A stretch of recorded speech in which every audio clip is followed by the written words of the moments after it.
Even when you feel low, you can still go. Even when you feel slow, you can still go. Even when there's no hope, you can still go. I never answer to no, man, I still go. Go, go, go, go, go, go, go, go, go. Hello, RailCats fans, and welcome back to another edition of the RailCats Talk podcast. I'm your host, Kyle Savetich, and I know I may be a day late, day or two late. It's gonna be a day late because I'll probably get it all out today, which is Monday. Nothing's been going on, except the only thing that's been going on is my lovely other screen has finally now worked. I don't know why. For the past 3 weeks, it hasn't worked, and sorry if my hair's a little greasy looking. I just got done running. And I didn't feel like taking a shower, and my hat's all the way over there, and we got Christmas going on, so my hat place is kind of it's kind of full. It's full walking over there, so yeah, I'm going hatless. I guess that's kind of odd because I typically don't ever go hatless in my podcast. So we'll be continuing on with the player spotlight, and then I want to get into a safety concern at the RailCats stadium at the Steel Yard, which is something I've been kind of meaning to bring up over the past handful of podcasts, but I've just kind of forgotten. I think this would be a nice, easy, quick little one to do, as there's really nothing been going on, and I had really good feedback from people about different things they want to see change at the Steel Yard. So keep those coming. I may come out with like a weekly kind of like things that pop in my head, like, hey, what do you guys think of? So we can kind of discuss it on the podcast. And just whenever I get time, the most time when I think about this stuff is like I'm at work and I'm in the middle of working, so I don't ever get the opportunity to sit there. Oh, I'll tweet this out real quick. I just tend to forget. Same thing with trying to get out to Anthony is like, oh, I really need to email him, and then I forget, and it's 5 o'clock, and he's probably gone for the day, and I don't want to get buried under email, so I need to make like a draft and then remember, oh, I need to send it. So last week we went over Jesus Mariaga, Miguel Sierra, and Francisco Del Valle. This week we will start off with the All-Star via the fan vote, LG Castillo. He played in 97 games where he had 370 at-bats, 39 runs, scored 39 runs scored, 102 hits, 13 doubles, 4 triples, 5 home runs, 49 RBIs, 20 walks, 98 strikeouts, 5 stolen bases, 3 caught stealing. He had a batting average of 270, on base percentage of 308, slugging of 365, OPS of 673. Played 73 games in the outfield, 35 in left, 35 in right, and had 5 errors for a fielding percentage of 964. His best offensive game was May 17th, where the RailCats beat the Monarchs 13-1. He went 3 for 4, 2 runs, 5 RBIs, 1 strikeout, 1 double, and 1 stolen base. I think for via the fan vote, I think it's really shown how well the RailCats fan base goes around their players, winning it 2 years in a row with the Lingua the year before and Castillo this year. And I think Castillo also had a really big home presence, a lot of the family community and that kind of stuff. So it just kind of shows, the kind of was he an all-star caliber person at the beginning of the year? Yeah, I would say so, but I think he kind of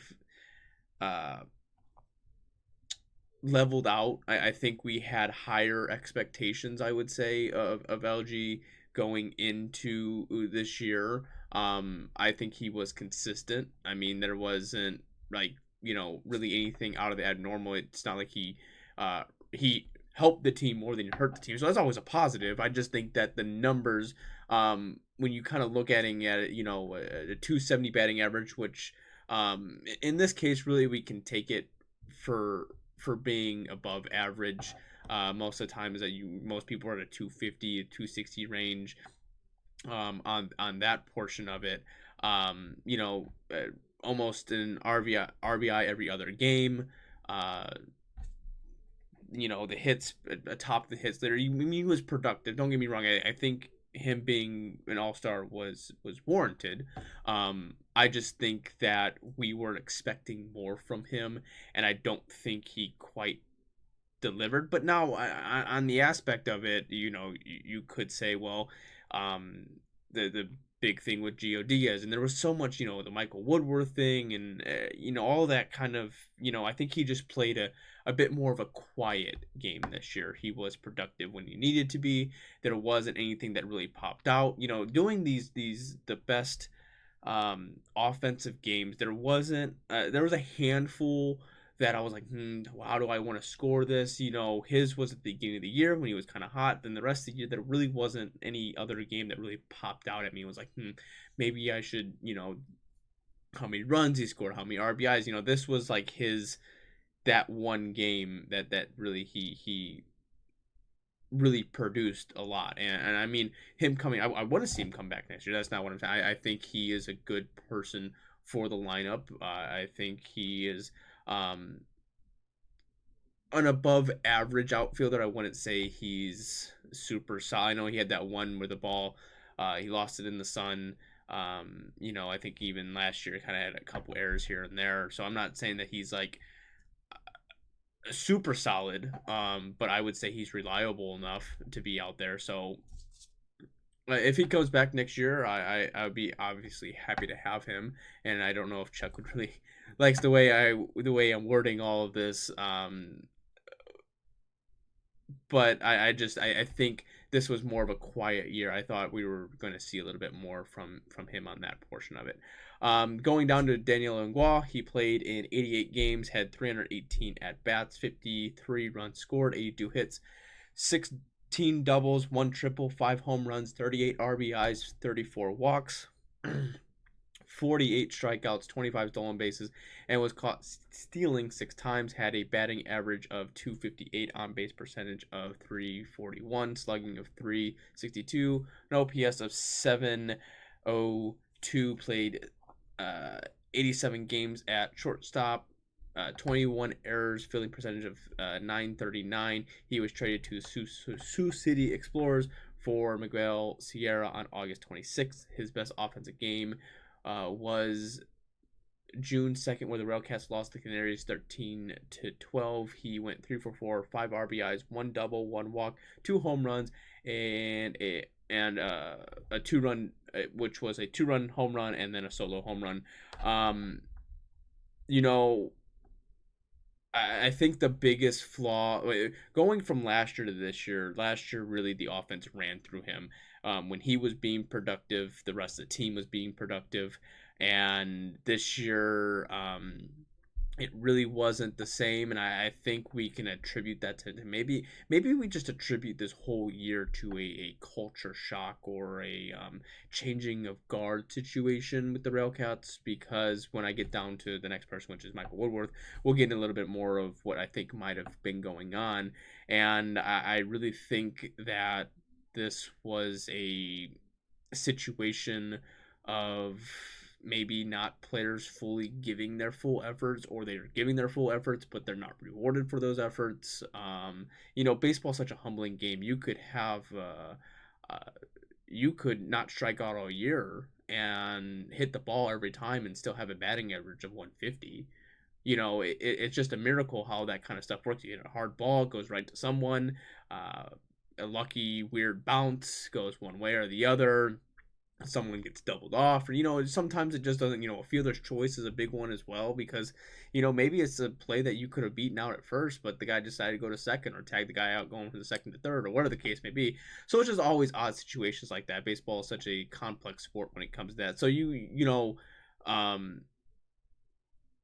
maybe this year was just one of those years that he's just batting above a 258, which is just above average, I would say. But I mean, really the numbers weren't necessarily. I mean, he had the 5 home runs. Really, the one game where he had 2 home runs in one. Fielding has always been an issue to me. I know the first year he was with the RailCats, he was really solid. But I think he was playing second at the time. But then him playing at short, just the errors that have caused that. There was so many games this year. I mean, 21 errors could lead up to 21 runs, and how many of those could have been prevented if you didn't make those errors? Now, not obviously playing short is a very hard position. You get a lot of hot shots there, but it really wasn't. Sometimes it was the fielding, sometimes it was the throwing.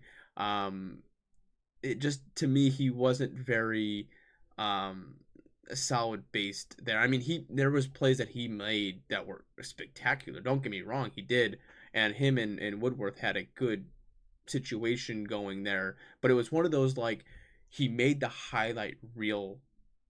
I was about to say saves because I'm in hockey mode. Highlight reel, plays or catches, but sometimes the simple stuff to get you out of an inning that you really needed, it was that broke the back of the Railcats most of the time. And that's the situations that I look at as, yeah, you can make great plays all the time, but like when it comes down to making that one play that you really need to make, it would be as simple as just fielding it and throwing it, and it just doesn't happen. And everyone makes mistakes, but like 21 and a lot more. I even going in the last year, I mean, he led the team in errors, and I think he was the third in the league in errors. I it sucks that he obviously signed back with Sioux City, and I think that's an opportunity for players like him and a handful of others, especially John Sheeks as well, to go and explore a different area and be on a winning ball club, as they haven't had the taste of that playing with the Railcats. Hopefully that might change, because really the expectations to make the playoffs should be an expectation every year. This isn't the top two teams go, it's the top four, and there's 6 teams. If they expand, it gets a little bit different, but I think right now they're at a perfect position at 6, and and go from there. So every year should be expectations of playoffs, but really there hasn't been any moves. I guess I'll get into those kind of stuff like that, but I hope Lingua has success, obviously at Sioux City, just not against the Railcats. But he was a player that I think that we all enjoyed watching, and had a lot of positive more than negative from him. It just kind of sucks that we did lose him. I think it was just one of those that this was an opportunity to maybe cut out some toxicity that was plaguing the Railcats. I don't really know quite well. I think that's more coming with Micheal Woodworth than Sheiks or Lingua. I really thought that he was going to sign to Cleburne. I didn't really think anything was going to happen. I think that was just something that opened up, and Sioux City's like, we got to make a push. And I really think they probably wanted more of a John Sheeks than Lingua, but maybe it was just a package deal to where, well, if Sheeks go, Lingua goes, or Lingua goes, Sheeks go, because really all year, especially Sheeks was saying that he wasn't really going to go anywhere. He was going to just ride out the rest of the season. So I think it was just a sudden change of something that happened that I don't think that Lamar Rogers really could have passed up in that situation, and just kind of opening up a spot in the lineup for maybe someone else, or not handcuffing yourself to a situation at that portion of it. So I wish him the best of luck there. Now we go on to Micheal Woodworth, which has kind of been the topic of discussion all year. So he played in 52 games. He was hurt a lot this year, which I could see potential.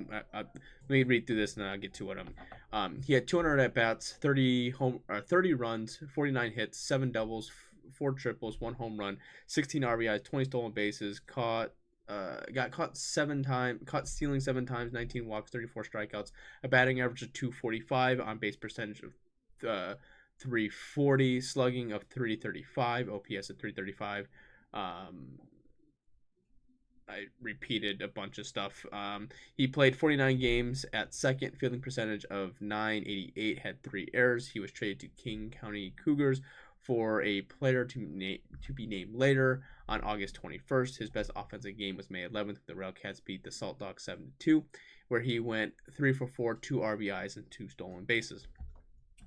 So, leading up to a little bit, probably after the All-Star break, leading up to the trade to King County, there was kind of talks about maybe the locker room being a little toxic, no one wanting to play. Or really, we kind of got a hint at it at why can't I think of his name?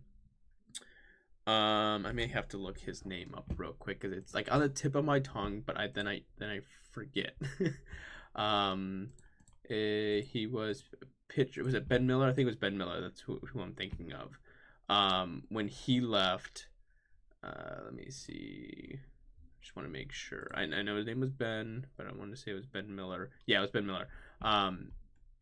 When he left, it seemed like I was told that the locker room really wasn't clicking the way it should have been. It wasn't um, well meshed. People weren't meshing well together, and I think that was a little bit of changing of the guard. And I think really Micheal Woodworth was probably the ringleader of that, and I can understand why to a certain extent. I mean, obviously he was hurt majority of the year or in and out of the lineup, and God has really fought himself into a spot in him playing, and I think he played a hell of a second base. Both of them played a hell of a second base.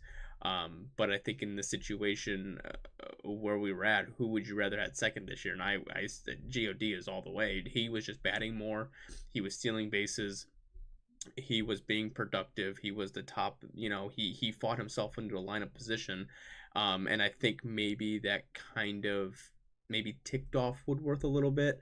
Especially being the guy at second for 2 or 3 years, being that guy, and that can kind of being outplayed may bring a little bit of toxicity. Maybe it's I should be in this position no matter what. I don't know how that really played itself out. So it could just be one of those situations where he just wasn't happy with his playing time or the way maybe Lamar Rogers was running things.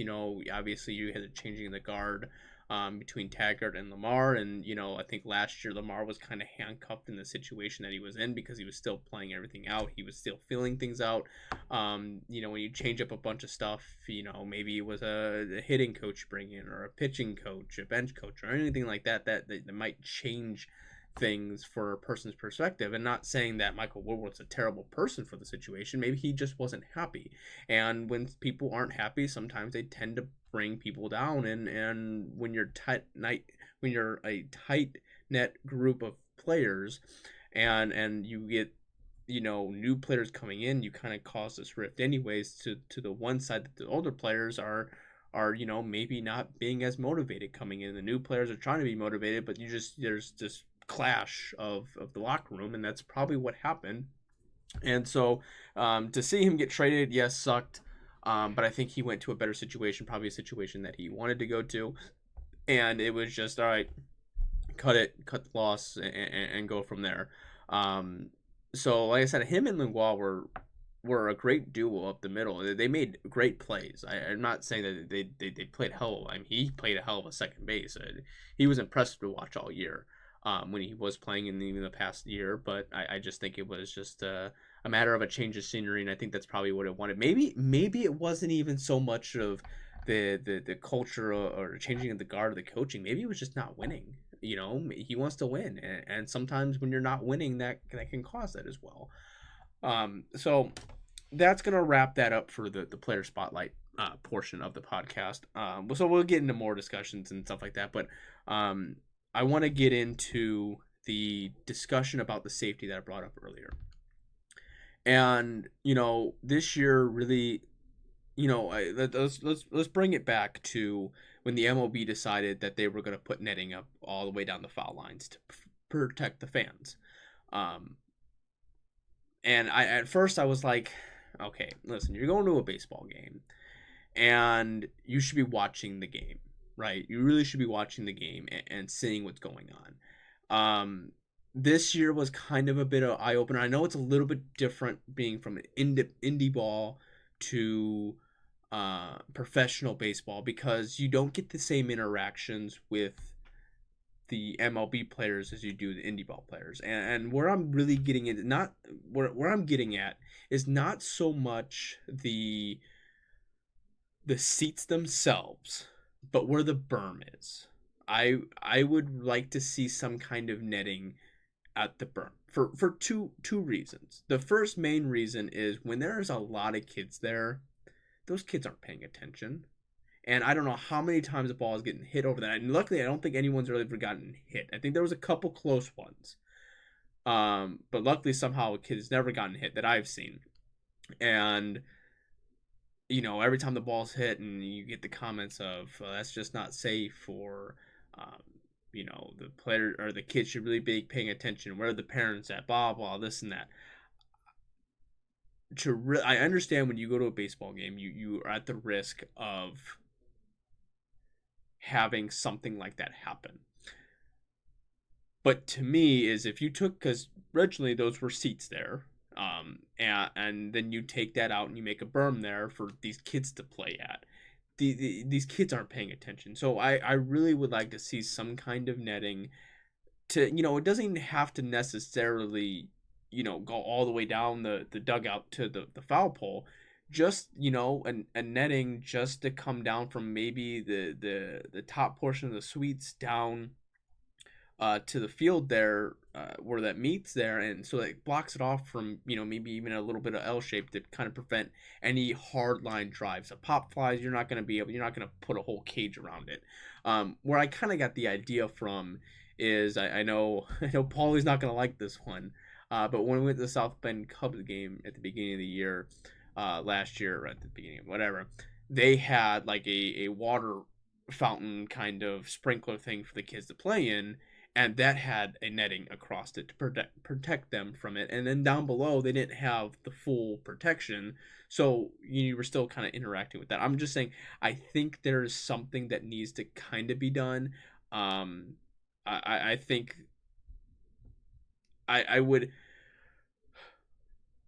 I know I'm gonna get a lot of, and also on the second part of maybe putting an netting up there is how many times I can count, probably on both hands and both feet, how many times a kid thrown a baseball, a frisbee, a football down onto the field, and that has to stop play. Like that ruins the flow of the game because we have to stop every 5 minutes, and then you got people focusing on that and not the game. Like that would also prevent most kids from, if they're playing catch, whatever the case may be, from that happening. And now I understand that you want to have the interaction with, you want those kids to have the interactions with the players and so on and so forth. But when do we say, hey, when is it enough to say, are we just gonna wait to have a kid get seriously hurt? And it leads to me to a point when there was one game I was sitting there with my wife, and I think, no, it was just me and my wife, and there was a family that was sitting next to us, and there was, sitting on that first base line, you get a lot of foul balls near us, a lot of close calls, that kind of stuff. Nothing, crazy, crazy, I should say. There's, seen a handful of people get hit. And the one thing was the kid went to go stop it, and he's probably in minor, probably 10U or 12U, not very old. It probably doesn't have the fastest reaction time, never seen a ball hit that hard to that area, and it just took a funny bounce off of the gravel, or the dirt, and came back and bounced and hit him in the face, and like blood gushing everywhere. Like, when is it, when are we going to try to, at that point, the kid is obviously paying attention to it and just had a bad reaction time to it, and didn't get a glove up or whatever to save his face. Like, obviously he was paying, that's a situation that, could have handled itself if, I don't know, a parent would have stepped into it. Not, that's getting into parenting, and I don't have kids, so I can't say how to parent someone, or whatever the case, how to raise someone's kids, or whatever the case may be. I was just saying, the kid the entire game wanted a ball really bad, and he got the one opportunity, and it nailed him in the face. So when is it more to be proactive than reactive? And it's going to take one time for a kid to get really hurt on the berm, maybe falling off the berm into the field, line drive, screaming at a kid, and him getting hit in the face. There's toddlers out there. We're talking baby. They're even babies. Like, families go out there to have a good time, and I like the idea because it brings more people into the ballpark that can kind of sit out. But at the same time, you kind of wish that they would go sit out in the berm in the outfield and do that. So that way, if it's a home run or something like that, you can react a little bit better versus a line drive. You hear the crack of the bat and you look over and you're getting drilled in the face. Obviously, with the home run, it's probably going to go a little bit further. So you hear the crack of the bat, you're able to kind of turn and see what's going on. And the opportunities, it's probably going to hit more of the bullpen than it is the berm before in that situation. So I really think that is something to look at, is maybe really looking at the hot shot areas and maybe protecting a little bit more. I mean, even the sidewalls, maybe, you have they have little little holes. I mean, you have to redo it, but maybe blocking that off and making it not, I think there was a handful of times balls have skipped through that hole, and that could hurt someone. Like I'm not trying to take away the aspect of being able to interact with the players, because you put fencing up everywhere, you're not going to be able to interact with the players, and that's one big thing that really drives people that enjoy the game or just want to go to a baseball game and want to get an autograph. Like, that's going to deter people away from doing that. I don't want to deter people away. I think it's a little bit of a warning as well, is if you're going to sit in those areas, you really have to pay attention. I think that is a big thing that maybe they need to be more proactive upon, is protecting those kids and not so much perfect, because a lot of times that like I see a staff member or a volunteer staff member go to like the berm isn't necessarily to protect the kids from the game, but for protect the game from the kids.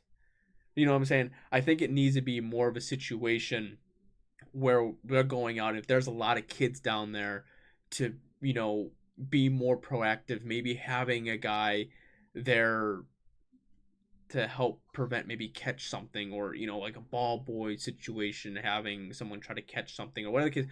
Just that way people are more aware of what's going on there. I really think just putting up a netting in a hot spot area, really kind of looking back, I would realistically, I would look back, if I were them, to look back through the games, the home games, and just kind of watch to see where the hot spots are and see what they could work around with that. That's just me. I don't want to take the full experience away from the game, but I think it's just a warning to the RailCats that, hey, this could be a possibility that you don't want.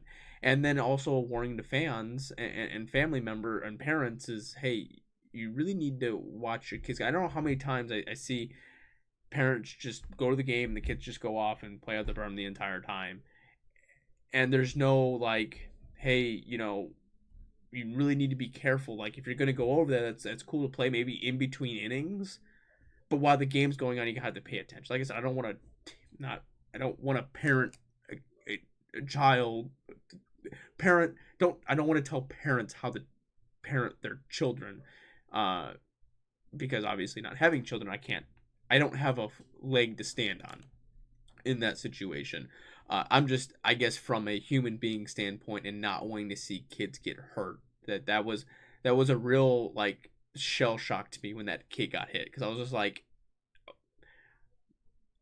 it's one of those like, yeah, I know the kid was ready for it, but he still got hit, and like that stuff comes fast. Like, you can't not be paying attention to what's going on. And even sometimes I catch myself when I'm writing down the scorebook and I'm tweeting something out, like, even I kind of like, oh, I'm gonna put that down because I might get hit with the ball. There's been plenty of times that ball's coming over, whiz by us, or whatever the case may be. So I think it's just one of those. I think they just need a little bit more proactive with it. If it's just maybe raising the wall up a little bit higher, to prevent that from. But if not change whatever. Hey, you do you. I'm just saying from just an observing standpoint and making observations, that's the big thing, is to prevent a kid from getting hit. So I know this episode was a little late, nothing going on in the transaction world, so there's nothing going on with that. So well, nothing special. Like, obviously the American Association, they've been doing stuff like that, but as far as the RailCats, I haven't heard anything, seen anything. So yeah, hopefully nothing tomorrow, because me and Chuck are going to the Blackhawks game, so it would just be a miracle that tomorrow they make transactions and sign people when I'm going away to a hockey game with Chuck. So I can't wait. That's gonna be fun. It's gonna be a fun time. I can't wait for that. But yeah, that's gonna go ahead and wrap it up for me. I kept this almost under 30 minutes, so improving. So I want you to enjoy the rest of your day, rest of your evening, whenever you're watching this, and go Cats. The 0-2.